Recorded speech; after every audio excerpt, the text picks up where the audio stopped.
모두 의사가 불가능하다고 했어요.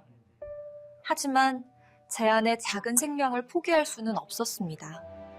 말도 통하지 않는 낯선 땅이었지만 가족을 지키기 위해 저는 강해져야만 했습니다.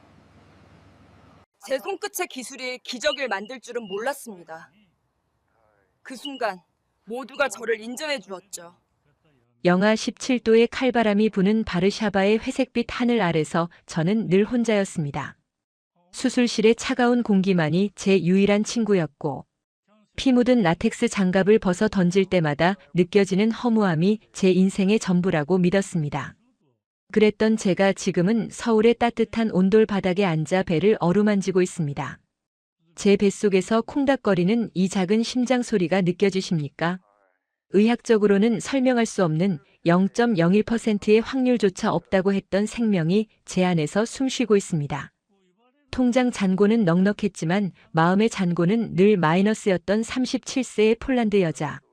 자국 나이 60세라는 사형 선고를 받고 여자로서의 삶을 포기했던 저 엘레나가 어떻게 지구 반대편 한국까지 날아와 이 기적 같은 행복을 주게 되었는지 이야기하려 합니다. 불과 1년 전만 해도 상상조차 할 수 없었던 일입니다. 지금 제 눈앞에는 김치찌개를 끓이고 있는 한 남자의 뒷모습이 보입니다. 보글거리는 찌개 소리와 구수한 멸치 육수 냄새가 낯선 서울의 밤을 가득 채웁니다. 이 남자를 만나기 위해, 그리고 우리 아이를 지키기 위해 저는 목숨을 걸고 만삭의 몸으로 비행기에 올랐습니다. 본 영상은 스토리를 재구성한 이야기입니다. 구독과 좋아요, 그리고 따뜻한 댓글은 구독자님께 큰 행운을 드립니다. 어디서 시청하고 계신지 댓글로 남겨주세요. 저는 폴란드 바르샤바 대학병원의 신경외과 전문의 엘레나 노박입니다. 사람들은 저를 얼음 마녀라고 불렀습니다. 한치의 오차도 허용하지 않는 수술 실력, 웃음기 없는 얼굴, 그리고 365일 병원에서 살다시피 하는 워커홀릭. 그것이 저를 설명하는 전부였습니다. 하지만 제가 처음부터 차가운 사람은 아니었습니다. 28살의 어느 늦가을 오후, 그날의 기억이 제 인생을 송두리째 바꿔놓았습니다.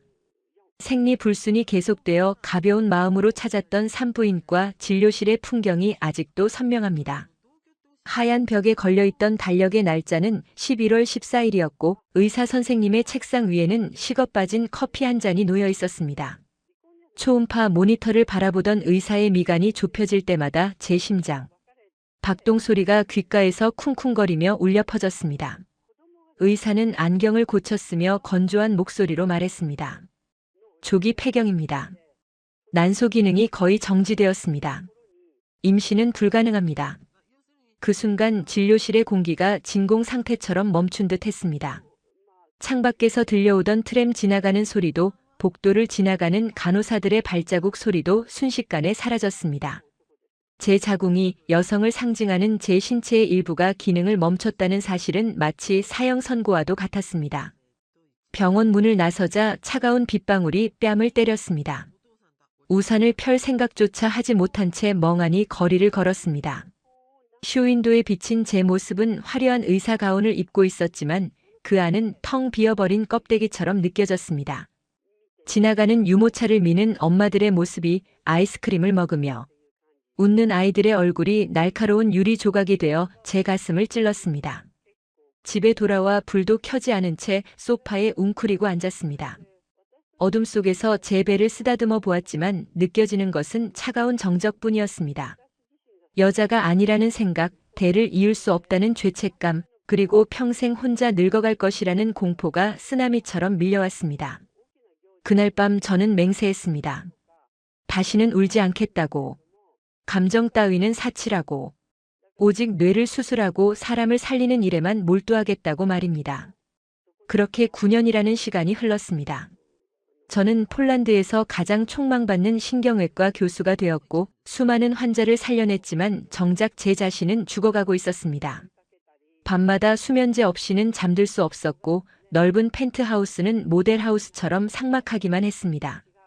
그러던 2024년 5월 스위스 취리히에서 열린 국제신경과학 학회에 참석하게 되었습니다. 원래대로라면 학회 일정만 마치고 바로 호텔 방에 틀어박혀 논문이나 읽었을 겁니다. 하지만 그날따라 취리히 호수의 윤슬이 너무나 눈부셨습니다. 마치 저에게 잠시만 쉬어가라고 손짓하는 것 같았습니다. 홀린 듯 탁회장을 빠져나와 근처 식물원으로 발걸음을 옮겼습니다. 유리 온실 안은 바깥 세상과는 다른 세상이었습니다. 습기를 머금은 흙 냄새와 이름 모를 꽃들의 향기가 섞여 묘한 안도감을 주었습니다. 커다란 야자수잎 아래 벤치에 앉아 멍하니 천장을 바라보고 있을 때였습니다. 이 식물의 이름은 기적의 잎이라고 불립니다. 죽은 줄 알았던 줄기에서 다시 꽃을 피우거든요.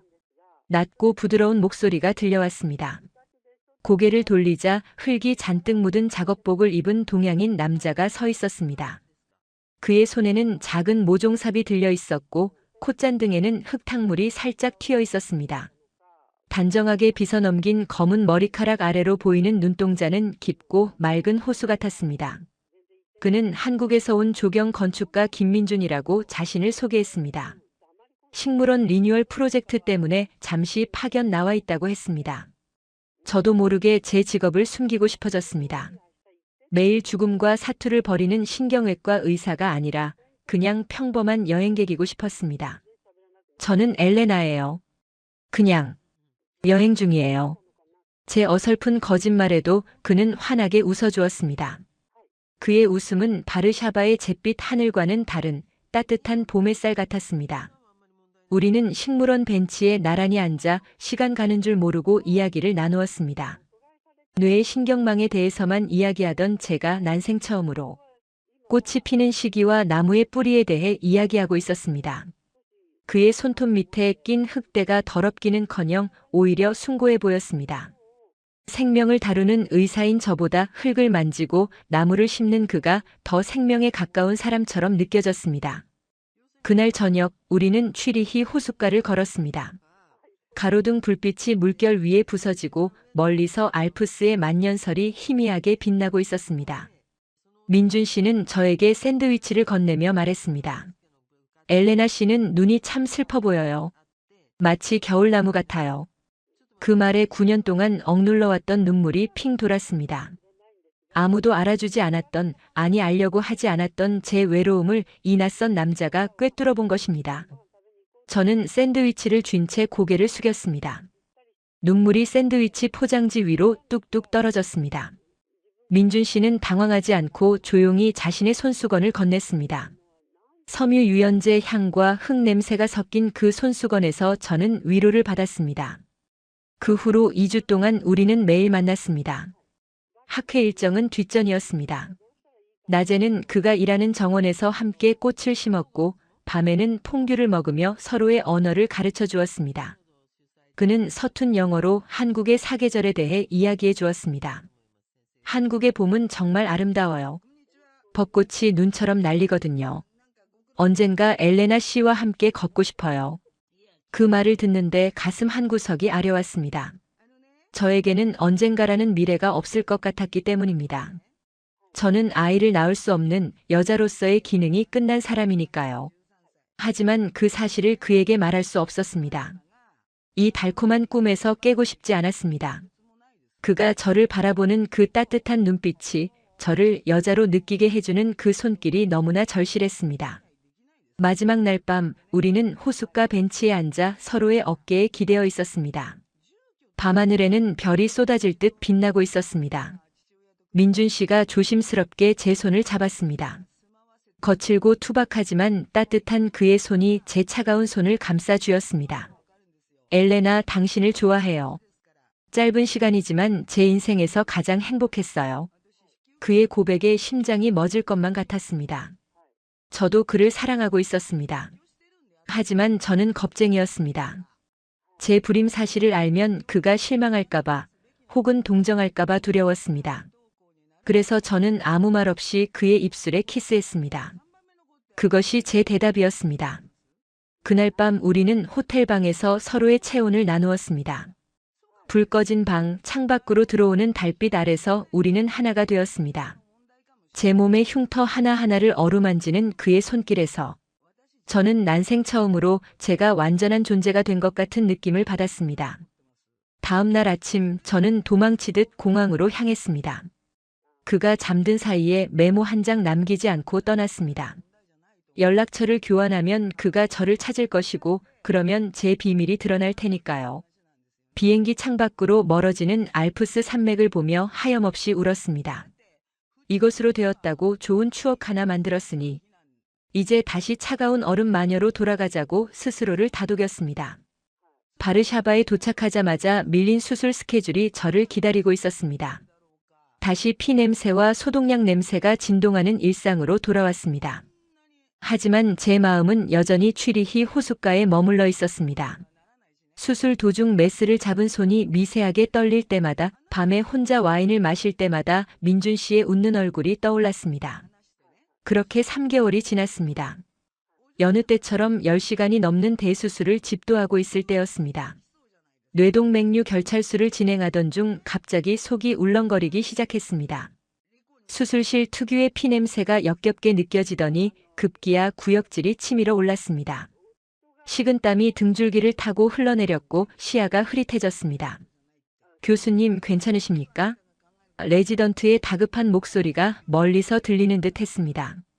저는 잠시 현기증을 느끼며 수술대 옆으로 물러났습니다. 단순히 피로 누적이라고 생각했습니다. 며칠 동안 잠을 제대로 못 잤으니까요. 하지만 증상은 며칠이 지나도 멈추지 않았습니다. 아침마다 변기를 붙잡고 위액을 토해내야 했고 평소 좋아하던 커피 냄새만 맡아도 헛구역질이 났습니다. 혹시나 하는 마음에 달력을 확인해 보았습니다. 생리는 9년 전부터 없었으니 확인할 길이 없었습니다. 하지만 몸의 변화는 분명했습니다. 가슴이 부풀어 오르고 아랫배가 묵직한 느낌. 설마 하는 생각에 퇴근길에 약국에 들러 임신 테스트기를 샀습니다. 떨리는 손으로 테스트기를 들고 화장실에 들어갔습니다. 5분이라는 시간이 5년처럼 길게 느껴졌습니다. 눈을 질끈 감았다가 천천히 떴습니다. 선명한 2줄. 빨간색 2줄이 제 눈을 찔러왔습니다. 믿을 수가 없었습니다. 불량품일 거라고 생각했습니다. 9년 전에 폐경 진단을 받았는데 난소 기능이 정지되었다고 했는데 임신이라니요. 다음 날 저는 제 병원 산부인과가 아닌 다른 병원을 찾았습니다. 동료들에게 이 사실을 들키고 싶지 않았습니다. 초음파 검사를 하는 내내 제 손은 하얗게 질려 있었습니다. 의사가 모니터를 보며 고개를 갸웃거렸습니다. 이거 정말 기적이네요. 아기집이 보입니다. 심장 소리도 아주 힘차고요. 임신 14주 차입니다. 14주. 시간을 계산해 보니 정확히 스위스에서 민준 씨와 함께했던 그 시기였습니다. 멍하니 모니터를 바라보았습니다. 콩알만 한 점이 쿵쿵 뛰고 있었습니다. 제 뱃속에서 생명이 자라고 있다는 사실이, 그것도 사랑하는 남자의 아이가 자라고 있다는 사실이 믿기지 않아 하염없이 눈물만 흘렸습니다. 의사가 휴지를 건네며 축하한다고 말했지만 제 귀에는 아무것도 들리지 않았습니다. 그날부터 제 삶은 180도 달라졌습니다. 차가운 수술실보다는 따뜻한 햇살이 드는 공원을 찾게 되었고 독한 에스프레소 대신 우유를 마시기 시작했습니다. 하지만 기쁨도 잠시 현실적인 고민이 밀려왔습니다. 아이 아빠인 민준 씨에게 이 사실을 어떻게 알릴 것인가? 연락처도 모르는 그를 어떻게 찾을 것인가? 그리고 만약 그가 저를 기억하지 못한다면, 이미 결혼을 했거나 다른 여자가 있다면 어떻게 해야 하나? 수만 가지 생각으로 밤을 지새웠습니다. 배는 하루가 다르게 불러왔습니다. 5개월, 6개월, 7개월.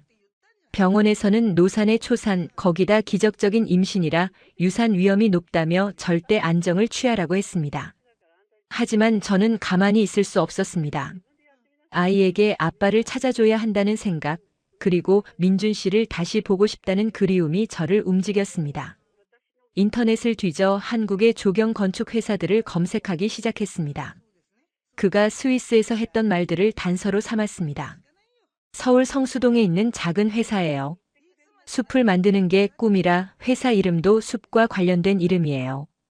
밤새도록 검색한 끝에 어반 포러스트라는 조경 회사를 찾아냈습니다. 직원 소개 페이지에 있는 그의 사진을 발견했을 때 저는 모니터를 부여잡고 오열했습니다. 사진 속의 그는 여전히 따뜻한 미소를 짓고 있었습니다. 임신 8개월. 비행기를 타기에는 너무나 위험한 시기였습니다. 주변의 모든 사람들이 말렸습니다. 미쳤어? 지금 그 몸으로 10시간 넘는 비행을 하겠다고. 그러다 상공에서 아이라도 나오면 어쩔 거야? 동료 의사들의 만류에도 제 고집을 꺾을 수는 없었습니다. 저는 산부인과 주치의에게 각서까지 쓰고 비행기 티켓을 끊었습니다. 바르샤바 쇼팽 공항에서 한국행 비행기에 오르는 순간 제 심장은 터질 듯이 뛰었습니다. 퉁퉁 부은 발을 억지로 신발에 구겨넣고 복대를 차고 두꺼운 코트로 배를 가렸습니다. 이코노미석의 좁은 좌석은 고문과도 같았습니다. 허리는 끊어질 듯 아팠고 다리는 감각이 없을 정도로 저려왔습니다. 하지만 뱃속의 아이가 발로 찰 때마다 저는 배를 쓰다듬으며 속삭였습니다. 조금만 참아 아가야. 곧 아빠를 만날 수 있어. 11시간의 비행 끝에 인천공항에 도착했을 때 한국은 한겨울이었습니다. 자동문이 열리고 차가운 공기가 훅 끼쳐 들어왔습니다. 낯선 언어, 낯선 사람들, 낯선 냄새. 모든 것이 두려웠지만 동시에 설레기도 했습니다. 택시를 타고 주소지에 적힌 성수동으로 향했습니다. 차창 밖으로 보이는 한강의 풍경은 회색빛이었지만 제 눈에는 그 어떤 풍경보다 아름답게 보였습니다. 택시기사 아저씨가 백미러로 힐끔거리며 물었습니다. 외국분이 만삭의 몸으로 혼자 여행 오셨어요? 대단하시네. 저는 서툰 한국어 책을 보며 더듬더듬 대답했습니다. 남편, 찾으러 왔어요. 회사 건물 앞에 도착했을 때 다리가 후들거려 서 있기도 힘들었습니다. 엘리베이터를 타고 4층으로 올라갔습니다. 어반 포레스트라는 간판이 보였습니다. 심호흡을 하고 유리문을 밀고 들어갔습니다. 사무실 안에는 흙 냄새와 커피 향이 감돌고 있었습니다. 직원들이 호기심 어린 눈으로 저를 쳐다보았습니다. 저기, 김민준 씨 계신가요?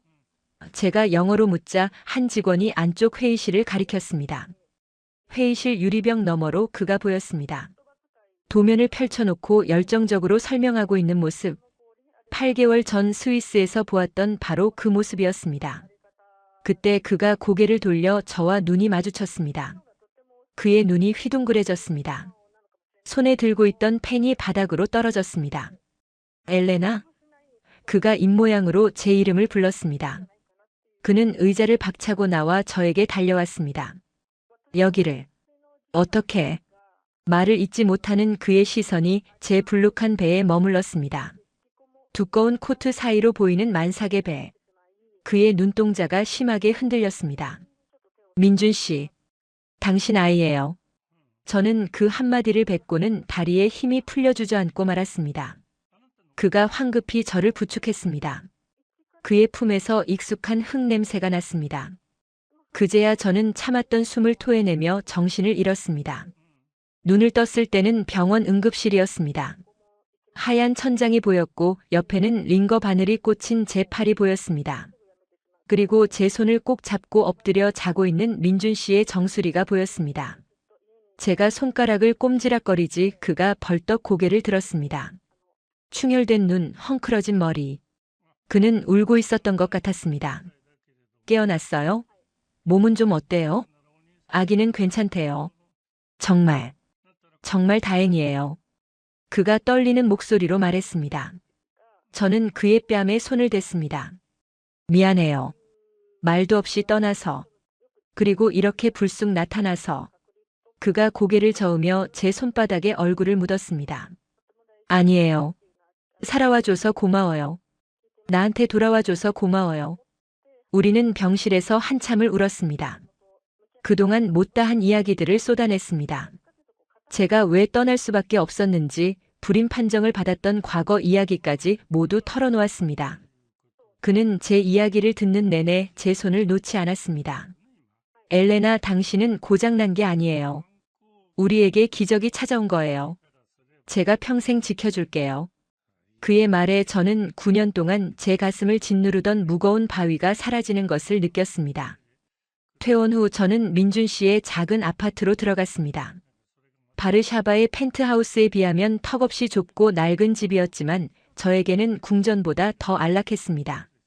한국의 겨울은 폴란드만큼 추웠지만 온돌 바닥의 온기는 뼛속까지 따뜻하게 해주었습니다. 민준 씨는 저를 위해 매일 서툰 솜씨로 요리를 했습니다. 입덧이 심한 저를 위해 맵지 않은 백김치를 구해오고 폴란드 음식이 그리울까봐 유튜브를 보며 피에로기 폴란드식 만두를 빚기도 했습니다. 하지만 모든 것이 순탄한 것은 아니었습니다. 가장 큰 난관은 바로 민준 씨의 어머니, 즉 예비 시어머니와의 만남이었습니다. 민준 씨는 홀어머니 밑에서 자란 외동아들이었습니다. 보수적인 경상도 분이신 어머니에게 외국인 며느리, 그것도 결혼도 안 한 상태에서 만삭으로 나타난 며느리는 청천벽력 같은 존재였을 겁니다. 어머니가 처음 집에 오시던 날, 저는 긴장해서 손에 땀을 쥐고 현관 앞에 서 있었습니다. 문이 열리고 깐깐해 보이는 인상의 중년 여성이 들어왔습니다. 머리부터 발끝까지 저를 훑어보는 눈빛이 매서웠습니다. 네가 엘레나가? 어머니의 첫마디였습니다. 저는 배운 대로 허리를 90도로 굽혀 인사했습니다. 안녕하세요. 어머님. 제 어눌한 한국어 인사에 어머니는 한숨을 푹 쉬었습니다. 아이고 내 팔자야. 덩치는 산만 한기, 배는 남산만 해갔고. 어머니는 신발을 벗고 들어와 거실 한가운데 앉으셨습니다. 민준 씨가 옆에서 안절부절 못하며 어머니 눈치를 살폈습니다. 엄마 엘레나 멀리서 왔어. 고생 많이 했으니까 좀 따뜻하게 대해줘. 어머니는 아들을 흘겨보며 말했습니다. 내가 뭐라 했나? 기가 막혀서 그런다. 기가 막혀서. 그때였습니다. 뱃속의 아이가 힘차게 발길질을 했습니다. 악! 저도 모르게 비명을 질렀습니다. 어머니가 깜짝 놀라 저를 쳐다보았습니다. 와 그라노? 배 아프나? 어머니의 목소리에 걱정이 묻어났습니다. 아니요. 아기가 발로 찼어요. 저는 배를 감싸주며 웃었습니다. 어머니는 잠시 머뭇거리시더니 엉덩이를 들썩이며 제 쪽으로 다가오셨습니다. 어디 보자. 손 한번 대봐라. 어머니가 조심스럽게 제 배 위에 거친 손을 올리셨습니다. 잠시 정적이 흐르고 다시 한번 툭 하고 아기의 태동이 느껴졌습니다. 어머니의 눈이 동그랗게 커졌습니다. 아이고야. 힘도 좋네. 머스마가? 민준 씨가 웃으며 대답했습니다. 내 아들이래요. 그 순간 어머니의 굳게 닫혀있던 인매가 스르르 풀렸습니다. 눈가에 주름이 잡히며 옅은 미소가 번졌습니다. 내 손주. 살아있네. 펄떡펄떡하네. 어머니는 한참 동안 제 배에서 손을 떼지 않으셨습니다. 그 거친 손길에서 저는 말로 표현할 수 없는 한국의 정을 느꼈습니다. 그것은 폴란드의 병원에서는 한 번도 느껴보지 못한 투박하지만 깊은 사랑의 온도였습니다. 그날 저녁 어머니는 냉장고를 가득 채워오신 반찬들을 꺼내 놓으셨습니다. 멸치볶음, 시금치 무침, 장조림. 처음 보는 음식들이었지만 하나같이 정성이 가득해 보였습니다. 임신했을 때는 잘 묵어야 된다. 입에 안 맞더라도 억지로라도 묵어라. 그래야 애가 튼튼하지. 어머니는 밥그릇에 고봉밥을 퍼주시며 툭 던지듯 말씀하셨습니다. 저는 숟가락을 들고 국물을 한 입 떠먹었습니다. 뜨거운 국물이 목을 타고 넘어가자 코끝이 찡해졌습니다. 맛있어요. 정말 맛있어요. 제가 눈물을 글썽이며 말하자 어머니는 쑥스러운 듯 고개를 돌리셨습니다. 맛있으모 다 묵어라. 남기지 말고. 그렇게 저는 한국에서의 삶을 시작했습니다. 아침에는 민준 씨의 출근을 배웅하고 낮에는 서툰 한국어를 공부하고 저녁에는 어머니가 알려주신 레시피로 요리를 연습했습니다. 바르샤바에서의 화려하지만 차가웠던 삶과는 정반대의 소박하고 따뜻한 일상이었습니다. 물론 언어의 장벽, 문화의 차이, 그리고 다가올 출산에 대한 두려움이 없는 것은 아니었습니다. 하지만 제 곁에는 저를 사랑해주는 남편과 겉으로는 무뚝뚝하지만 속정 깊은 시어머니, 그리고 제 뱃속에서 무럭무럭 자라고 있는 기적 같은 생명이 있었습니다. 어느 날 오후 햇살이 잘 드는 베란다 의자에 앉아 뜨개질을 하고 있을 때였습니다. 민준 씨에게서 전화가 왔습니다. 엘레나 창밖 한번 봐봐요. 저는 전화를 든 채 창가로 다가갔습니다. 잿빛이었던 하늘에서 하얀 눈송이가 흩날리고 있었습니다. 서울의 첫눈이었습니다. 와, 눈이 와요. 제가 탄성을 지르자 민준 씨가 말했습니다. 한국에서는 첫눈 오는 날 사랑하는 사람과 함께 있으면 그 사랑이 영원하대요. 지금 당장 갈 수는 없지만 마음만은 당신 곁에 있어요. 저는 창문에 손을 대고 내리는 눈을 바라보았습니다. 폴란드에서 보았던 눈은 춥고 매서웠지만 서울의 눈은 포근하고 따뜻해 보였습니다. 서울의 겨울은 바르샤바와는 다른 종류의 잔인함을 품고 있었습니다. 폴란드의 추위가 살을 애는 칼날 같다면 서울의 추위는 뼛속까지 파고들어 골수를 얼리는 둔탁한 망치와도 같았습니다. 낡은 다세대 주택의 외풍은 문풍지를 아무리 덧대어도 집요하게 틈새를 비집고 들어왔습니다. 새벽 4시 알 수 없는 불안감에 눈이 떠졌습니다. 옆자리는 비어 있었습니다. 이불 속에 남겨진 민준 씨의 온기가 희미하게 식어가고 있었습니다. 저는 무거운 몸을 일으켜 거실로 나갔습니다. 부엌 식탁 위 희미한 주황색 백열등 아래 민준 씨가 웅크리고 앉아 있었습니다. 그의 앞에는 수많은 고지서들이 어지럽게 널려 있었고 그의 손에는 다 타들어간 담배꽁초 대신 부러진 볼펜이 들려 있었습니다. 그는 머리카락을 쥐어뜯으며 깊은 한숨을 토해내고 있었습니다. 그 한숨 소리가 너무나 무겁고 습해서 마치 바닥으로 뚝 떨어져 내리는 젖은 빨래처럼 느껴졌습니다. 저는 숨을 죽인 채 그 뒷모습을 바라보았습니다. 어깨는 축 처져 있었고 목 뒤에 셔츠 깃은 땀과 때에 절어 있었습니다. 제가 알던 스위스 취리히 호숫가에서 빛나던 그 남자는 온데간데 없었습니다. 민준 씨가 황급히 고지서들을 서랍 속으로 쓸어넣는 소리가 들렸습니다. 인기척을 느낀 것입니다. 엘레나? 왜 깼어요? 더 자지. 그가 뒤를 돌아보며 억지 미소를 지었습니다. 하지만 그 미소는 금방이라도 깨질 듯 위태로운 유리 조각 같았습니다. 그의 눈 밑에는 검푸른 다크서클이 짙게 내려앉아 있었고 입술은 바짝 말라 하얗게 부르터 있었습니다. 저는 아무 말 없이 그에게 다가가 뒤에서 안아주었습니다. 그의 등에서 나는 냄새는 더 이상 흙내음이나 나무 향기가 아니었습니다. 돈 냄새, 아니 돈이 없어 쩔쩔매는 사람 특유의 쇠 냄새와 먼지 냄새가 섞여 있었습니다. 괜찮아요. 다 괜찮아요. 제가 서툰 한국어로 위로했지만 제 손끝에 닿는 그의 근육은 딱딱하게 굳어 있었습니다. 다음 날 아침 민준 씨가 출근하고 난 뒤 저는 서랍을 열어보았습니다. 빨간 도장이 찍힌 독촉장들이 쏟아져 나왔습니다. 대출 이자 미납 자재 대금 독촉 월세 연체. 숫자는 만국 공통어였습니다. 제가 파악한 금액만 해도 한화로 2억 원이 넘었습니다. 심장이 쿵 하고 내려앉는 것 같았습니다. 제가 폴란드에서 가져온 돈은 병원비와 생활비로 이미 바닥을 드러내고 있었습니다. 며칠 뒤 저는 무거운 몸을 이끌고 민준 씨의 회사로 향했습니다. 집에만 있는 것이 숨이 막혔고 도대체 무슨 일이 벌어지고 있는지 제 눈으로 확인하고 싶었습니다. 성수동의 낡은 상가 건물 4층. 엘리베이터가 고장 나 있어 계단을 하나하나 올라야 했습니다. 계단 참에 쌓인 먼지 뭉치들이 발걸음을 옮길 때마다 푸석거리며 흩어졌습니다.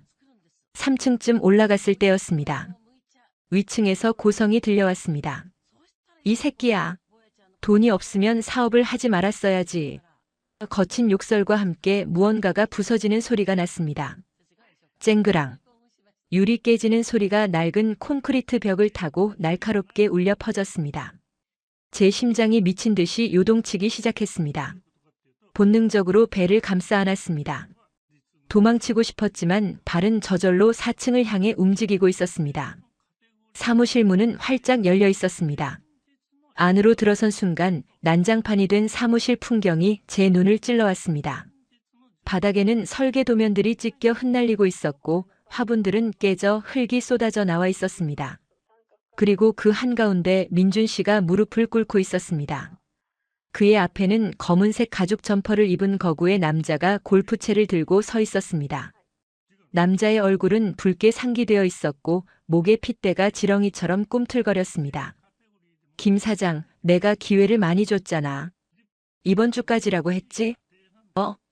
남자가 골프채로 민준 씨의 어깨를 툭툭 쳤습니다. 민준 씨는 고개를 숙인 채 떨고 있었습니다.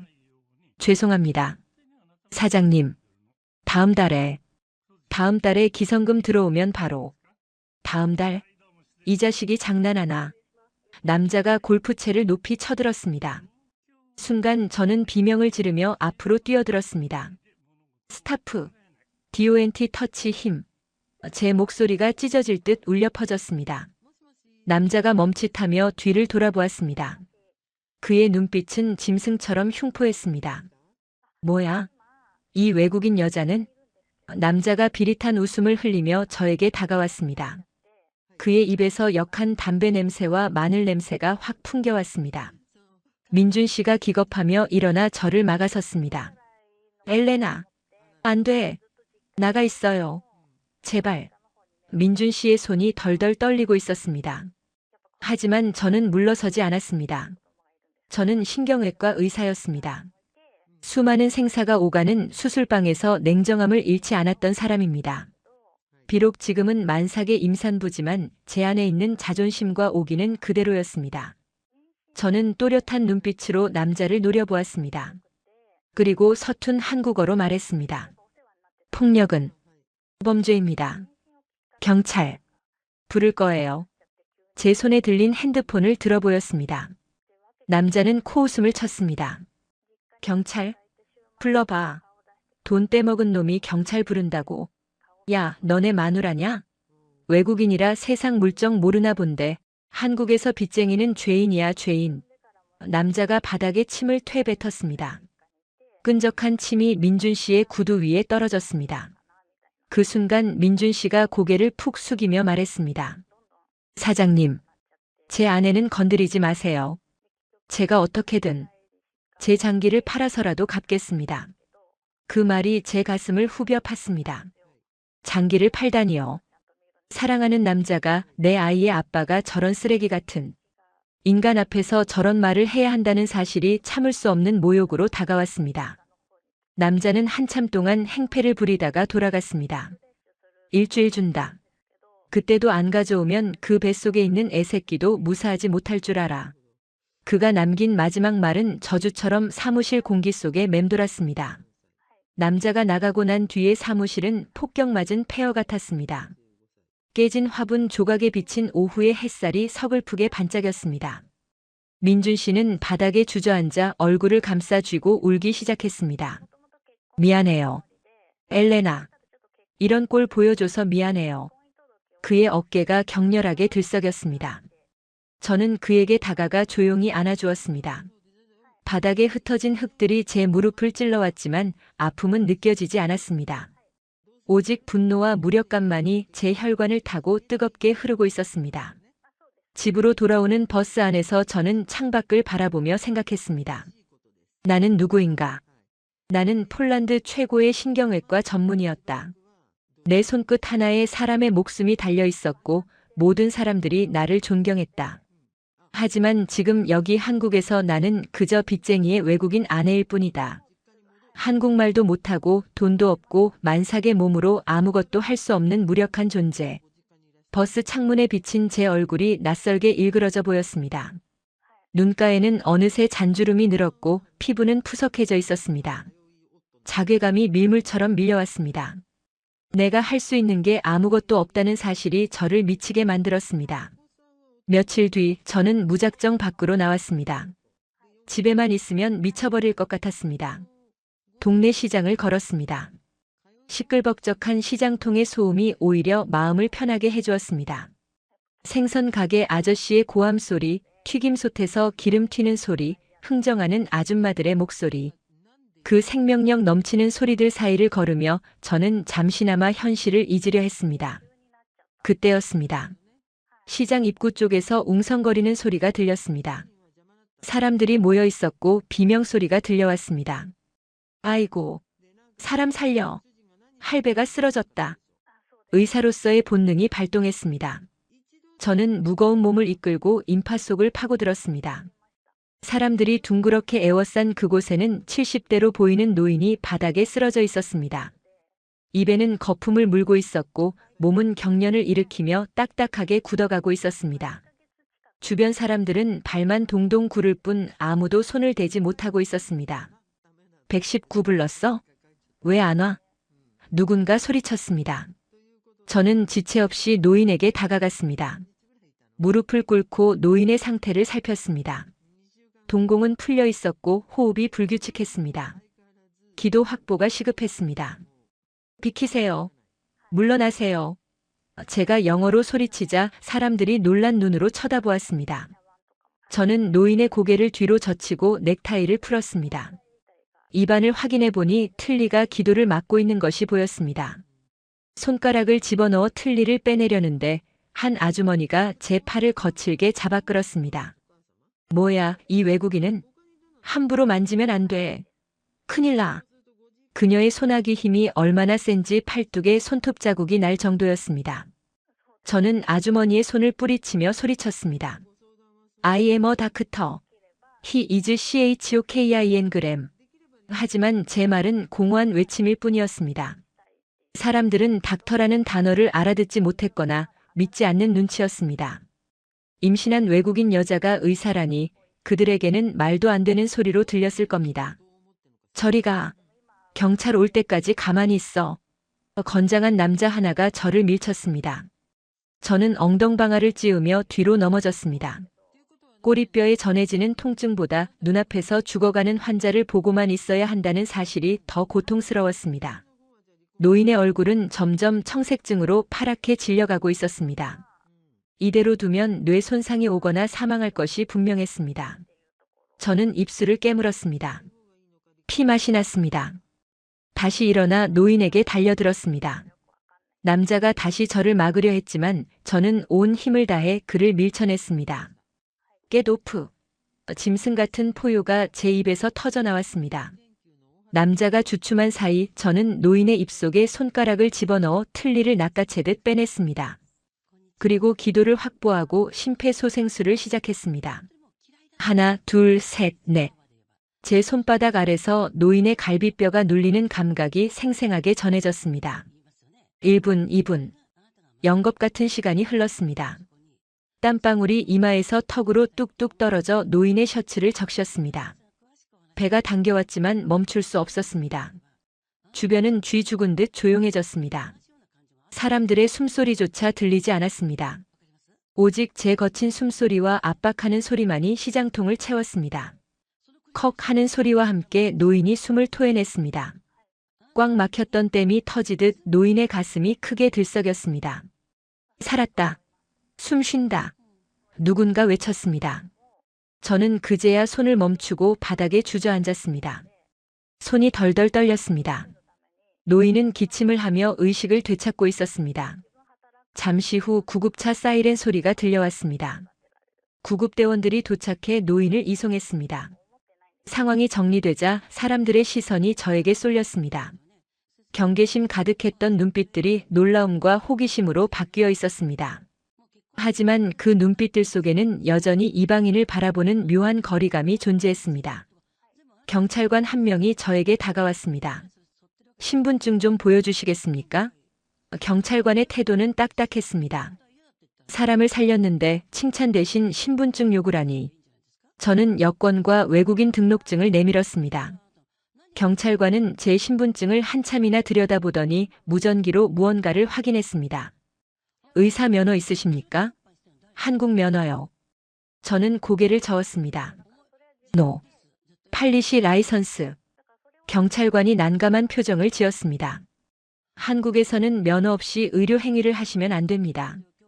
일단 서로 가셔서 진술서 작성하셔야 합니다. 기가 막혔습니다. 눈앞에서 사람이 죽어가는데 면허 타령이라니요. 억울함에 눈물이 핑 돌았습니다. 주변 사람들이 웅성거렸습니다. 아니, 사람 살려놨더니 잡아간다는 게 말이 돼? 외국인이라도 의사는 의사잖아. 몇몇 아주머니들이 저를 두둔해 주었지만 법은 냉정했습니다.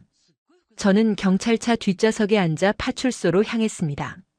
차창 밖으로 보이는 서울의 거리는 여전히 회색빛이었고 뱃속의 아기는 불안한 제 마음을 아는지 쉴 새 없이 발길질을 해댔습니다.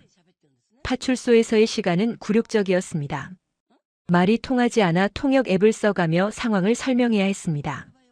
선의의 응급의료에 대한 면책이라는 법 조항이 있다는 것을 나중에야 알았지만 당시에는 그저 범죄자 취급을 받는 것 같아 두려웠습니다. 연락을 받고 달려온 민준 씨가 사색이 되어 파출소 문을 열고 들어왔습니다. 엘레나, 괜찮아요? 그는 저를 보자마자 와락 끌어안았습니다. 그의 품에서 저는 참았던 눈물을 터뜨렸습니다. 민준 씨는 경찰관들에게 고개를 숙이며 사정했습니다. 제 아내가 의사입니다. 폴란드에서 아주 유명한 교수였어요. 사람을 살리려고 한 건데 좀 봐주십시오. 그의 굽신거리는 모습을 보는 것이 제 가슴을 더 아프게 했습니다. 결국 훈방 조치로 풀려나긴 했지만 그날의 사건은 저에게 깊은 트라우마를 남겼습니다. 저는 한국에서 의사가 아니었습니다. 그저 운 좋게 사람 살린 불법 의료 행위자일 뿐이었습니다. 집으로 돌아오는 길 민준 씨는 아무 말이 없었습니다. 그의 침묵이 저를 더 비참하게 만들었습니다. 내가 그에게 짐이 되고 있구나. 빚더미에 앉은 그에게 사고치는 외국인 아내까지 더해졌구나. 그날 밤 저는 잠든 민준 씨의 얼굴을 바라보며 생각했습니다. 이대로 무너질 수는 없다. 나는 엘레나 노박이다. 불가능하다는 임신도 해낸 여자다. 여기서 주저앉아 남편의 등골이나 빼먹는 존재로 살 수는 없다. 내가 가진 능력, 내 손기술, 내 지식, 이것을 써먹을 방법이 분명 있을 것이다. 한국 의사 면허가 없어도 한국말이 서툴러도 내가 할 수 있는 일이 반드시 있을 것이다. 저는 어둠 속에서 주먹을 꽉 쥐었습니다. 손톱이 손바닥을 파고드는 통증이 정신을 번쩍 들게 했습니다. 다음 날 아침 저는 평소보다 일찍 일어났습니다. 부엌에서 쌀을 씻는 시어머니 옆으로 다가갔습니다. 어머니, 저 한국말 가르쳐 주세요. 빨리. 배우고 싶어요. 제 눈빛이 얼마나 절박했는지 어머니는 쌀을 씻던 손을 멈추고 저를 빤히 쳐다보셨습니다. 아니, 진심이나? 어머니의 질문에 저는 고개를 세차게 끄덕였습니다. 네, 진심이에요. 저 강해질 거예요. 엄마니까요. 어머니는 젖은 손으로 제 뺨을 어루만지셨습니다. 그 거친 손바닥의 감촉이 마치 그래, 해보자라고 말하는 것 같았습니다. 그리고 며칠 뒤 또 다른 시련이 찾아왔습니다. 민준 씨가 술에 만취해 들어왔습니다. 평소 술을 잘 마시지 않는 그였기에 불길한 예감이 들었습니다. 그는 현관에 들어서자마자 털썩 주저앉더니 어린아이처럼 엉엉 울기 시작했습니다. 엘레나, 어떡하지? 우리 회사 부도 날 것 같아. 부도. 그 단어의 정확한 뜻은 몰랐지만 그가 내뱉는 절망의 무게만큼은 알 수 있었습니다. 모든 것이 끝장났다는 뜻이겠죠. 뱃속의 아이는 9개월 차에 접어들고 있었습니다. 이제 곧 세상 밖으로 나올 아이에게 우리는 가난과 빚, 그리고 절망을 물려주게 생긴 것입니다. 민준 씨를 부축하여 침대에 눕히고 그의 구두를 벗겨주었습니다. 낡아빠진 구두 밑창이 닳고 닳아 구멍이 나 있었습니다. 그 구멍난 구두 밑창을 보는 순간 제 안에 무언가가 꿈틀거렸습니다. 그것은 슬픔이 아니었습니다. 그것은 분노였고 동시에 오기였습니다. 내 남자가, 내 아이의 아빠가 이렇게 무너지는 꼴을 볼 수는 없다. 내가 누구인가? 나는 죽음의 문턱에서 수천 명을 살려낸 의사다. 이깟 돈 문제, 이깟 서류 쪼가리 때문에 내 가족을 포기할 수는 없다. 저는 밤새 잠들지 못했습니다. 민준 씨의 코트 주머니에서 구겨진 명함 한 장을 발견했습니다. 며칠 전 사무실에 찾아와 난동을 부렸던 그 남자 최 사장의 명함이었습니다. 대부업체 사장이 아닌 민준 씨 회사의 원청업체 대표였습니다. 돈을 안 준 건 그쪽인데 오히려 적반하장으로 나왔던 것입니다. 악덕 기업주. 한국 뉴스에서나 보던 그 단어가 머릿속을 스쳤습니다. 저는 명함을 책상 위에 올려놓고 노트북을 켰습니다. 그리고 밤새도록 번역기를 돌려가며 그 회사에 대해 조사하기 시작했습니다. 그 회사의 재무제표, 진행 중인 프로젝트, 그리고 대표 최 사장의 개인적인 정보까지 의학 논문을 분석하듯 치밀하고 집요하게 파고들었습니다. 새벽빛이 창틈으로 스며들 무렵 저는 하나의 흥미로운 사실을 발견했습니다. 최 사장이 최근 무릎 관절 수술을 받았고 예후가 좋지 않아 재수술을 고민 중이라는 가십 기사였습니다. 그리고 그 수술을 집도했던 병원의 의료 기록이 인터넷 어둠의 경로에 희미하게 남아 있었습니다. 이것이다. 이것이 내 메스가 될 것이다. 저는 노트북을 덮으며 차갑게 웃었습니다. 수술 준비는 끝났다. 이제 환부를 도려낼 시간이다. 새벽 5시에 서울거리는 짙은 회색 안개에 잠겨 있었습니다. 택시 차창 밖으로 스쳐 지나가는 가로등 불빛들이 마치 물먹은 솜처럼 흐릿하게 번져 보였습니다. 낡은 택시의 시트에서 나는 퀴퀴한 담배 냄새와 방향제 냄새가 뒤섞여 속을 울렁거리게 만들었지만 저는 입술을 깨물며 그 구역질을 삼켜냈습니다. 제 손에는 구겨진 최 사장의 명함과 밤새 인터넷을 뒤져 찾아낸 A사 용지 한 장이 쥐어져 있었습니다. 종이는 제 손땀으로 눅눅해져 있었고 손끝은 차가운 냉기 때문에 감각이 없을 정도로 얼어붙어 있었습니다.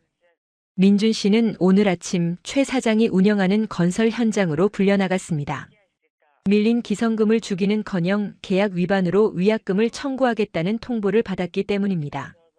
그가 집을 나설 때 보여주었던 마치 도살장에 끌려가는 소처럼 체념한 눈빛이 제 뇌리에서 떠나지 않았습니다. 저는 불룩한 배를 감싸 안으며 택시 기사님에게 조금만 더 빨리 가달라고 서툰 한국어로 부탁했습니다.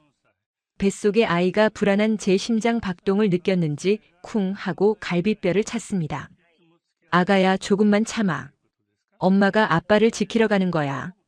택시가 멈춰 선 곳은 성북동의 가파른 언덕 위에 있는 고급 빌라 신축 공사 현장이었습니다. 차 문을 열고 내리자마자 칼날 같은 바람이 제 뺨을 사정없이 후려쳤습니다. 코끝이 찡해지더니 이내 감각이 마비될 정도로 얼얼해졌습니다.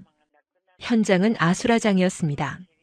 굴착기가 땅을 파헤치는 굉음, 덤프트럭이 후진하며 내는 비프음, 인부들의 고함 소리가 뒤섞여 고막을 찢을 듯 울려 퍼졌습니다. 바닥은 전날 내린 눈이 녹았다가 다시 얼어붙어 진흙탕이 되어 있었습니다. 저는 미끄러운 진흙 위를 조심스럽게 걸었습니다. 한 걸음을 뗄 때마다 발목까지 차오르는 진흙이 마치 늪처럼 저를 빨아들이는 것 같았습니다. 숨이 턱끝까지 차올랐지만 멈출 수 없었습니다. 저 멀리 공사 현장 사무소 앞마당에 사람들이 모여 있는 것이 보였습니다. 그리고 그 중심에 고개를 푹 숙이고 서 있는 민준 씨의 익숙한 코트 자락이 눈에 들어왔습니다. 가까이 다가갈수록 심장이 터질 듯이 뛰었습니다. 민준 씨 앞에는 검은색 롱 패딩을 입은 덩치 큰 남자들이 팔짱을 낀 채 위협적인 자세로 서 있었고 그들 사이로 화려한 모피 코트를 입은 한 중년 남자가 지팡이를 짚고 서 있었습니다. 최 사장이었습니다. 인터넷 사진으로만 보았던 그의 얼굴은 실물로 보니 훨씬 더 탐욕스럽고 거만해 보였습니다. 그는 지팡이로 민준 씨의 정강이를 툭툭 치며 무언가 소리치고 있었습니다. 거리가 가까워지자 그의 목소리가 바람을 타고 날아왔습니다. 야, 김민준. 내가 지금 제정신이야? 나무를 이딴 걸 심어놓고 돈을 달라고. 이게 나무야, 쓰레기야? 최 사장의 고함 소리에 민준 씨는 아무 대꾸도 못하고 그저 죄송하다는 말만 반복하며 허리를 굽혔습니다. 그 비굴한 모습을 보는 순간 제 안에서 무언가가 툭 하고 끊어지는 소리가 들렸습니다. 그것은 지난 9개월 동안 낯선 땅에서 이방인으로 살며 억눌러왔던 제 자존심의 끈이었습니다. 저는 인파를 헤치고 앞으로 나아갔습니다. 주변에 서 있던 인부들이 만삭의 외국인 여자가 나타나자 놀란 눈으로 쳐다보며 길을 터주었습니다. 그들의 시선에는 호기심과 경멸 그리고 묘한 동정심이 뒤섞여 있었습니다. 마치 서커스 구경을 나온 사람들처럼 그들은 저를 위아래로 훑어보며 수군거렸습니다. 저 여자는 뭐야? 외국인이네. 김 사장 마누라야? 배 좀 봐. 곧 애 낳겠는데? 그들의 말소리가 비수가 되어 제 가슴에 꽂혔지만 저는 애써 무시했습니다. 지금 중요한 건 그들의 시선이 아니었습니다. 오직 저 앞에 서 있는 저 남자, 내 남편을 짓밟고 있는 저 오만한 인간을 꺾는 것뿐이었습니다. 스타프 잇. 제 목소리가 공사장의 소음을 뚫고 울려 퍼졌습니다. 모두의 시선이 저에게 쏠렸습니다. 민준 씨가 놀라 고개를 들었습니다. 그의 눈이 휘둥그레졌습니다. 엘레나? 여기 왜? 최 사장이 천천히 고개를 돌려 저를 바라보았습니다. 그의 눈빛은 마치 귀찮은 파리 새끼를 보는 듯 했습니다. 그는 입가에 비릿한 미소를 띠며 지팡이로 땅을 짚고 한 발짝 다가왔습니다. 쩔뚝. 그의 오른쪽 다리가 부자연스럽게 끌리는 것이 보였습니다. 아주 미세했지만 신경외과 전문의인 제 눈을 속일 수는 없었습니다. 그의 오른쪽 무릎은 펴지지 않았고 체중을 실을 때마다 미간이 미세하게 떨리고 있었습니다. 호, 이게 누구신가? 김 사장 외국인 와이프 되시나 보네. 배가 남산만해서 여기까지 웬일이셔? 최 사장이 빈정거리며 다가오자 그의 덩치 큰 부하들이 저를 가로막았습니다. 그들에게서 풍기는 담배 냄새와 땀 냄새가 역하게 코를 찔렀습니다. 민준 씨가 황급히 달려와 저를 감싸 안았습니다. 사장님, 제 아내입니다. 건드리지 마십시오. 제발 부탁드립니다. 민준 씨의 목소리는 떨리고 있었습니다. 하지만 최 사장은 코웃음을 쳤습니다. 누가 건드린대? 지가 제 발로 찾아와 놓고선. 야, 아줌마. 여기 위험하니까 가서 애나 낳아. 남편 사업 말아먹는 꼴 보고 싶지 않으면. 최 사장의 말에 주변 사람들이 킥킥거리며 웃음을 터뜨렸습니다. 그 웃음소리가 마치 수천 개의 바늘이 되어 제 고막을 찔러댔습니다. 바르샤바 대학병원 수술실에서 모든 스태프들이 제 말 한마디에 숨을 죽이던 그 시절이 떠올랐습니다. 그때의 저는 신과 같은 존재였습니다. 하지만 지금 이 진흙탕 속에서 저는 그저 말도 안 통하는 돈 없는 사장의 짐짝 같은 아내일 뿐이었습니다. 이 극명한 대비가 저를 더욱 비참하게 만들었지만 동시에 오기를 불러일으켰습니다. 저는 민준 씨의 팔을 부드럽게 밀어내며 앞으로 나섰습니다. 그리고 최 사장의 눈을 똑바로 쳐다보았습니다. 제 눈빛에 기세가 눌렸는지 최 사장의 표정이 잠시 굳어졌습니다. 저는 천천히 그리고 또렷한 영어로 말했습니다. 민준 씨가 통역해 주길 바라면서요. 당신의 오른쪽 다리 많이 아프죠? 제 말에 민준 씨는 당황하며 우물쭈물했지만 저는 그의 손을 꽉 잡으며 눈빛으로 재촉했습니다. 민준 씨가 떨리는 목소리로 통역했습니다. 제 아내가 사장님 다리가 많이 아프신 것 같다고. 최 사장의 얼굴이 순식간에 불그락푸르락해졌습니다. 뭐? 이 여자가 미쳤나? 재수없게 남의 다리는 왜 들먹여? 그가 지팡이를 들어 저를 위협하려 했습니다. 하지만 저는 물러서지 않았습니다. 오히려 한 발짝 더 다가갔습니다. 진흙 바닥이 질척거리며 제 신발을 잡아당겼지만 제 시선은 오직 최 사장의 오른쪽 무릎, 정확히는 비골신경이 지나가는 그 지점에 고정되어 있었습니다. 수술이 잘못됐어요. 3개월 전 S병원에서 인공관절 수술 받았죠? 그런데 신경이 눌려서 발가락 끝이 저리고 밤마다 불로 지지는 듯한 통증이 있을 거예요. 민준 씨가 제 말을 통역하자 최 사장의 눈동자가 심하게 흔들렸습니다. 지팡이를 쥔 그의 손에 힘이 들어가 마디마디가 하얗게 질렸습니다. 주변의 웃음소리가 뚝 그쳤습니다. 정적이 흘렀습니다. 굴착기 소리마저 멀게 느껴졌습니다. 오직 바람 소리와 최 사장의 거친 숨소리만이 들려왔습니다. 너 누구야? 내 뒷조사했어? 최 사장이 쉰 목소리로 소리쳤습니다. 그것은 긍정이었습니다. 제 진단이 정확했다는 증거였습니다. 저는 차갑게 웃었습니다. 의사 가운을 입지 않았어도 수술 도구가 없어도 지식은 제 머릿속에, 감각은 제 손끝에 살아있었습니다. 뒷조사가 아니라 진단입니다. 당신 걸음걸이만 봐도 알 수 있어요. 비골신경마비 초기 증상이에요. 지금 당장 조치하지 않으면 당신 평생 다리 절면서 살아야 할 겁니다. 저는 쐐기를 박듯 말했습니다. 최 사장은 당황한 기색이 역력했습니다. 그는 주변을 둘러보며 소리쳤습니다. 야, 뭐해? 이 미친 여자 당장 끌어내. 그의 명령에 덩치 큰 남자들이 저에게 달려들었습니다. 민준 씨가 비명을 지르며 저를 막아서려 했지만 덩치들의 힘에 밀려 바닥으로 나뒹굴었습니다.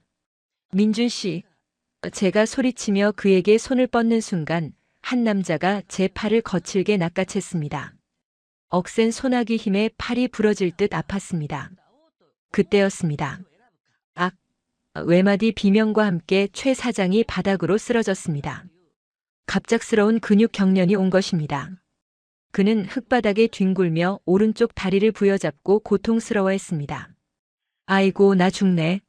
다리. 내 다리. 그의 얼굴은 고통으로 인해 흉측하게 일그러졌고 입에서는 신음소리와 함께 거품이 흘러나왔습니다.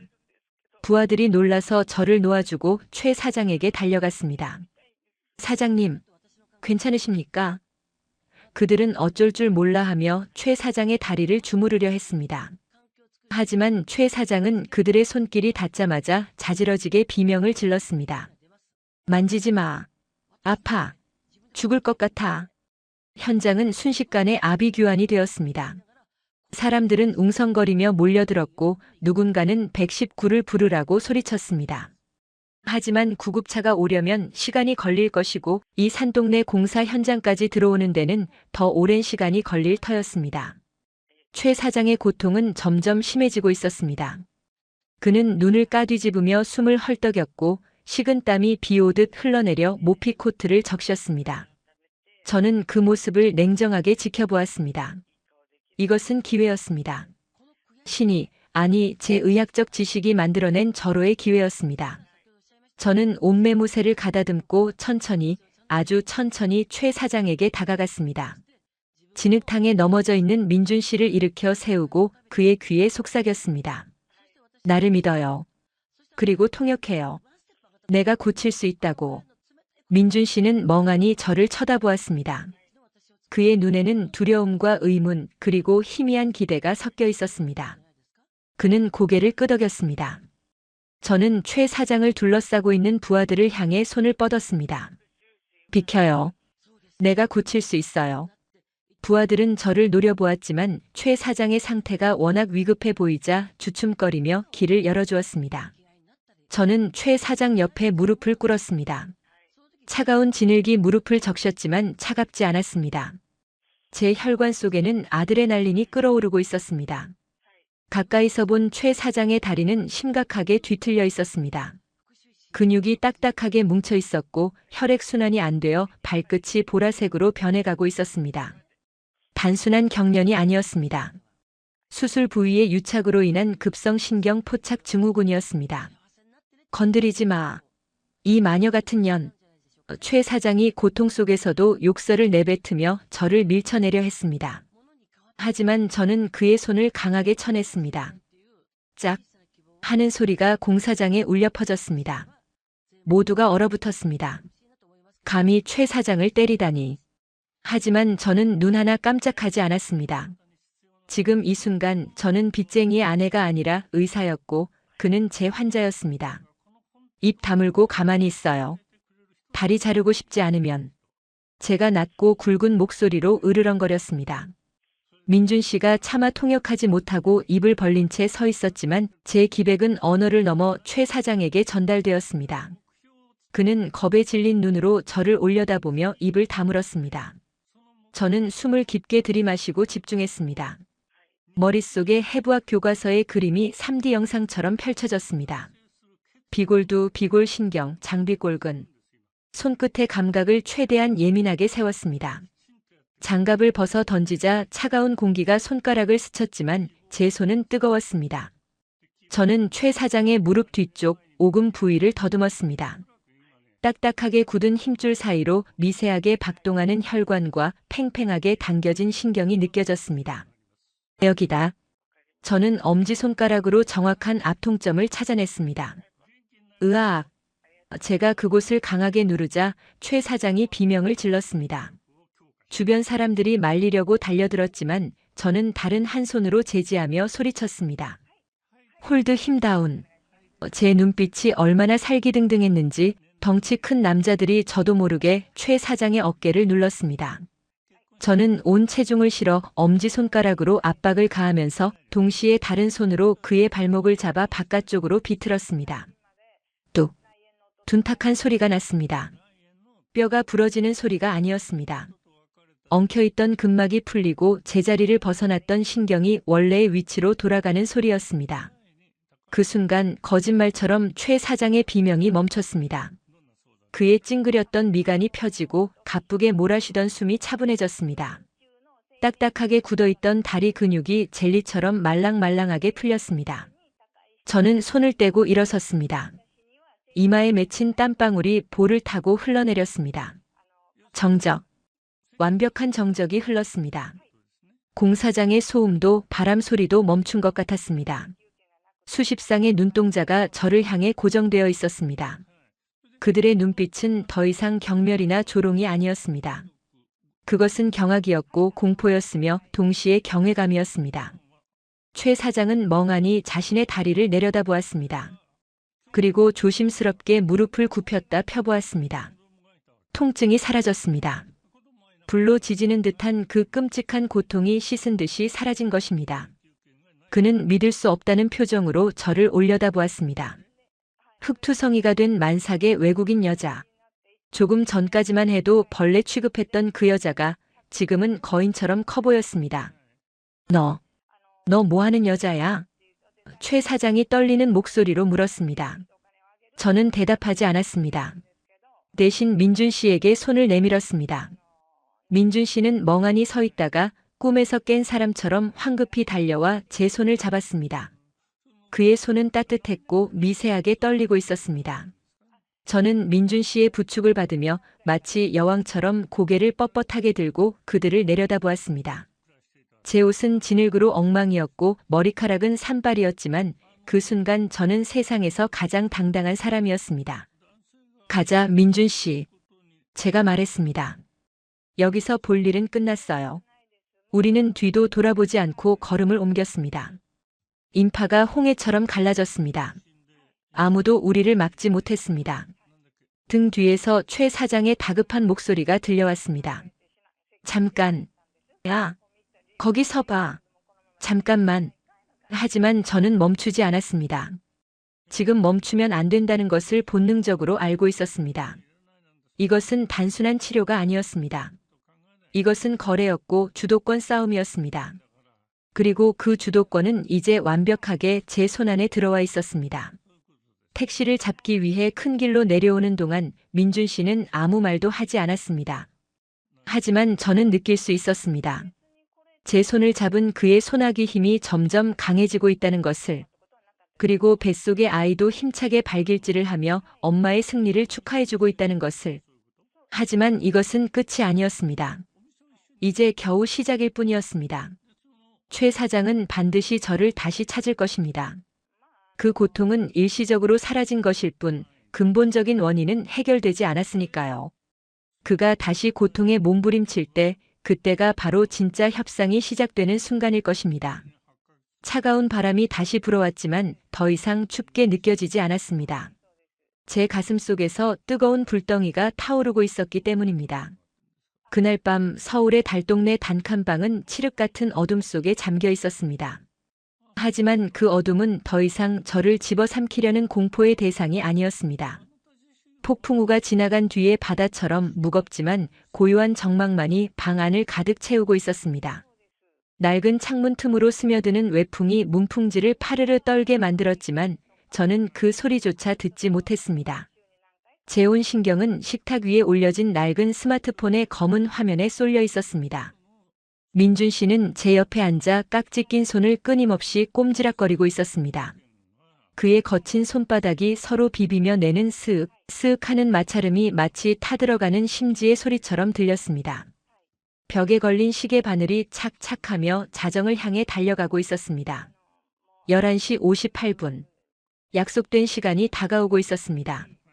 최 사장의 다리는 분명 밤이 깊어질수록 기온이 내려갈수록 더 극심한 통증을 유발할 것이라는 제 의학적 판단은 확신에 가까웠습니다.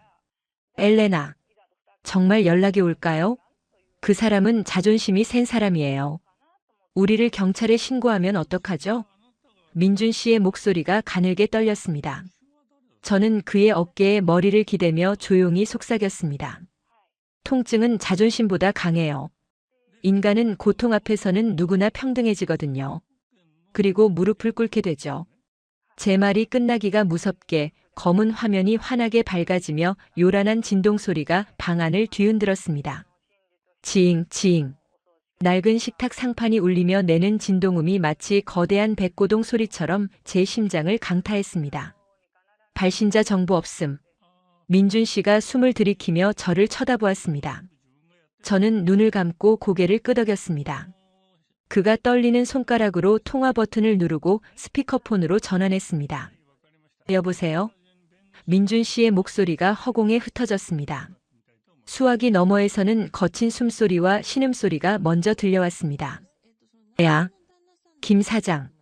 나 좀 살려줘. 제발. 최 사장의 목소리였습니다.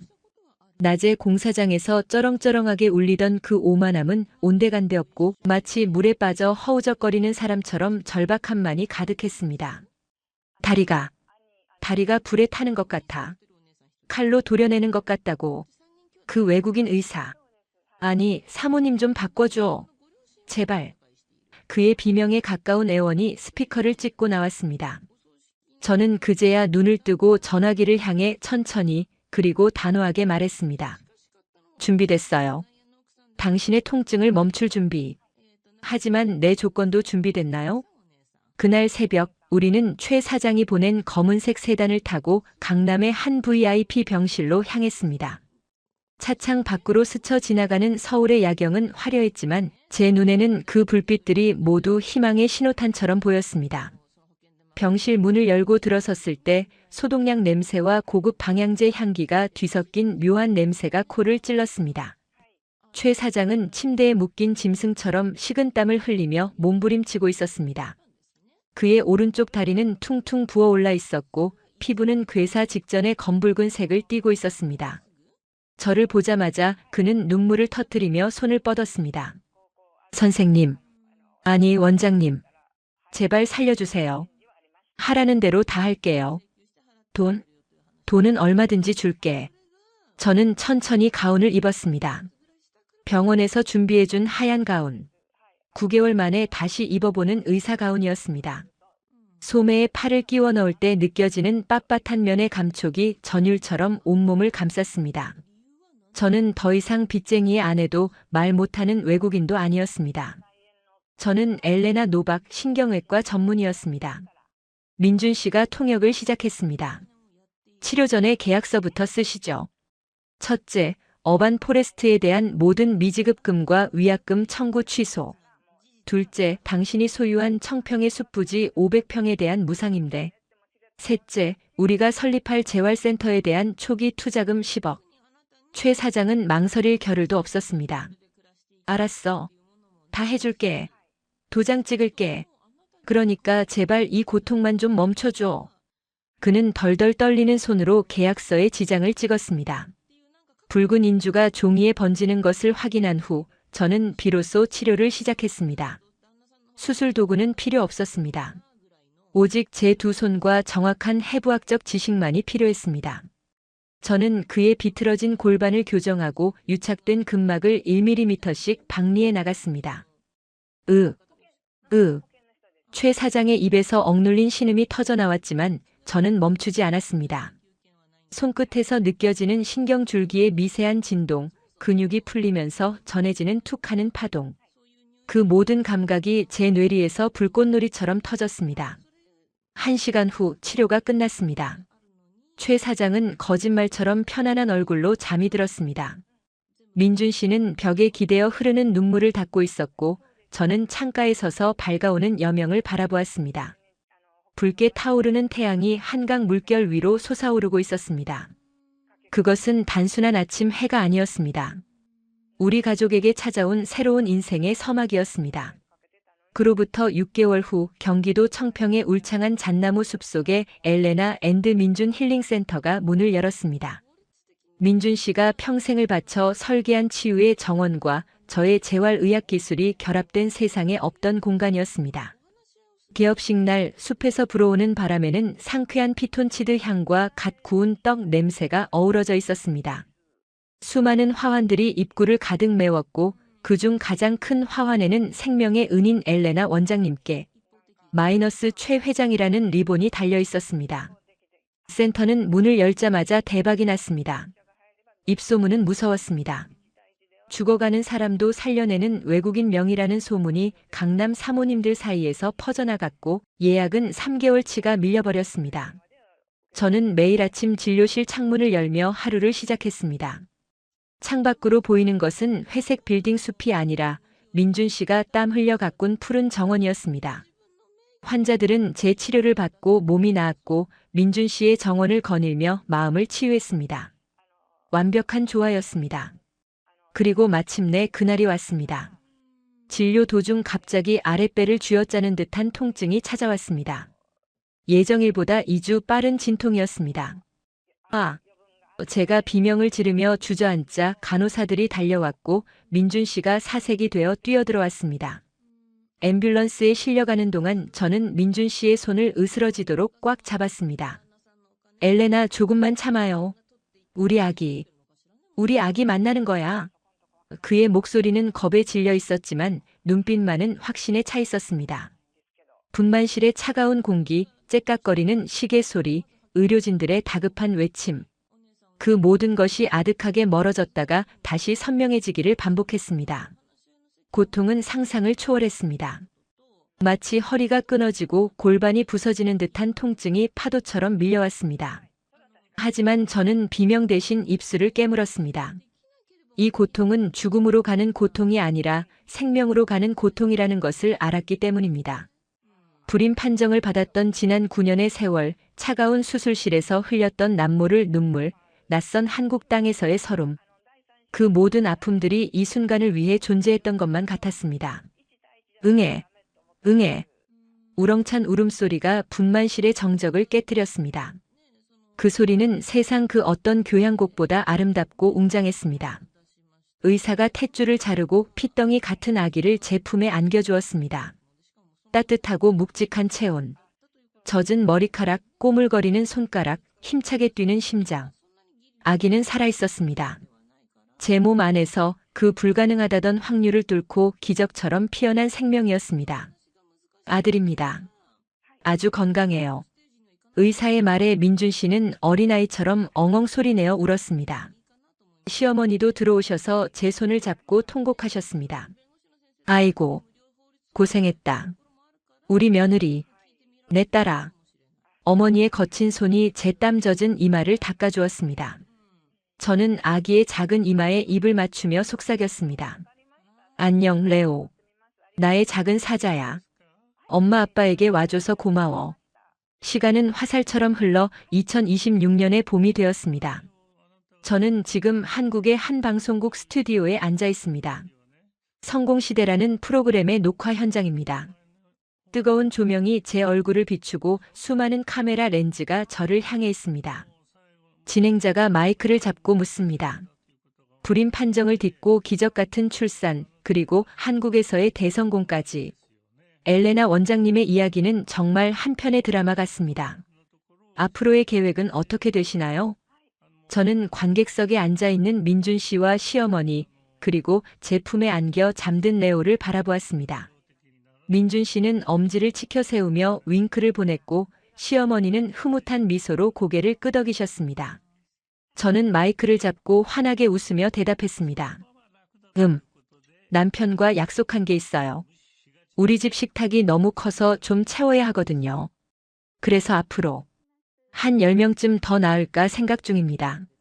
한국의 저출산 문제 제가 해결해 보려고요.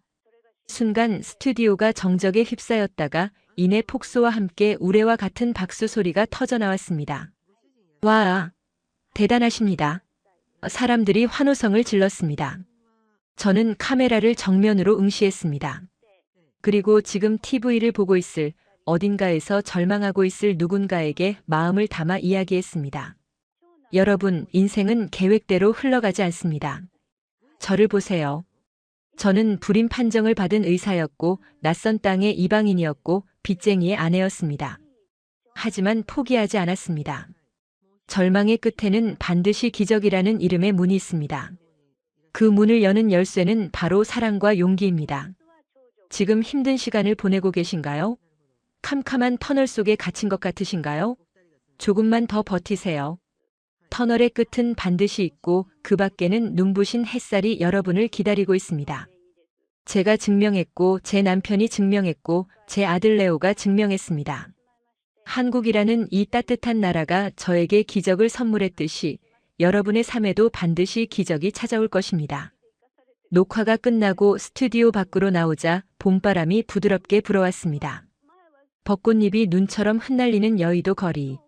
저는 민준 씨의 팔짱을 끼고 레오를 유모차에 태우고 그 꽃길을 걸었습니다. 바닥에 떨어진 꽃잎들이 마치 분홍색 카펫처럼 우리 앞길을 수놓고 있었습니다. 문득 올려다본 하늘은 티 없이 맑고 푸르렀습니다. 1년 전 인천공항에 처음 도착했을 때 느꼈던 그 차가운 바람은 이제 기억조차 나지 않습니다. 지금 제 곁에는 사랑하는 가족과 따뜻한 봄 햇살, 그리고 넘치는 행복만이 존재합니다. 저는 더 이상 바르샤바의 얼음 마녀가 아닙니다. 저는 한국의 엄마 엘레나입니다. 그리고 이것은 끝이 아닌 우리 가족의 찬란한 일막일장의 시작일 뿐입니다. 가슴 뭉클한 이야기였나요? 구독과 좋아요를 눌러주시면 더 큰 감동으로 보답하겠습니다. 하고 싶은 말씀은 댓글로 편하게 남겨주세요. 여러분의 가정에 행운을 빕니다.